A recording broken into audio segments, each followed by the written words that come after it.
How do we tap into the deepest core of our being, where the feelings of our divinity exist?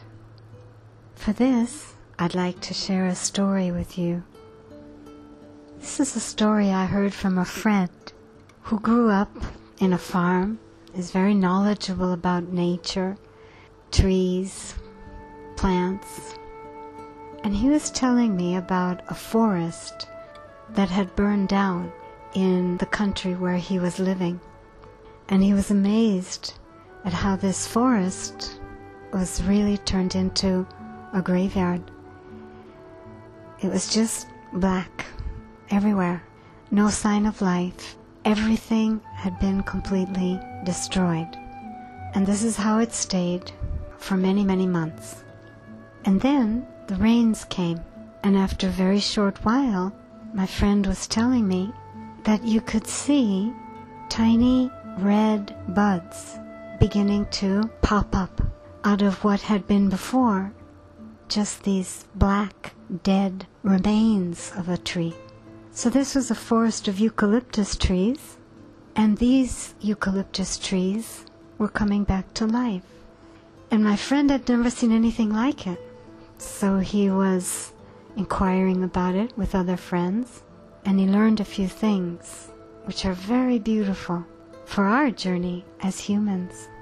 He learned, first of all, that the sap of the tree, sap in a tree is like blood is to a human body. It circulates, it moves around, it makes sure that all the parts get the nourishment that they need. So he learned that the sap is actually imperishable, fireproof.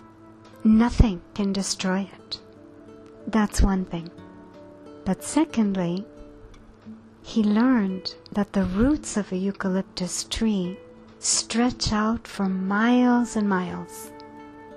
The roots of the eucalyptus tree go far, far away in all directions, so that even if there's total devastation all around the eucalyptus tree, the roots can still find the nourishment they need and get it back to the tree.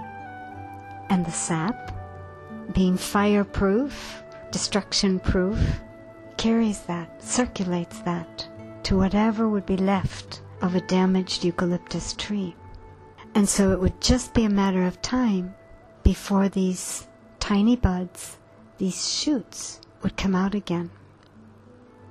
And I really loved that story when I heard it, because who amongst us wouldn't say that we have not been burned ourselves, burned by the injustices of people around us, towards us, burned by people's opinions, people's feelings towards us, burned by our own selves, whereby we could have negative feelings towards others, and we can't get out of it. And again and again and again, even though we've tried to change ourselves or tried to improve ourselves, we just keep falling back in the same old patterns, burned by our own programmings and conditionings. So how interesting to think that a tree can do it. A tree can be completely burned and yet not just survive but thrive. So why can't we? And yet, to understand this secret of how to thrive, having been so burnt, we need to understand more and more deeply our roots.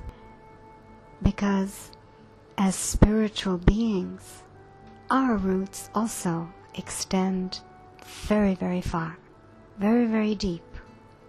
And it's because of this we can draw into ourselves from our own innermost being all that we need, not just to survive, but to thrive, to grow. How does it work? How can we extend our roots to those depths and be replenished? This is the question.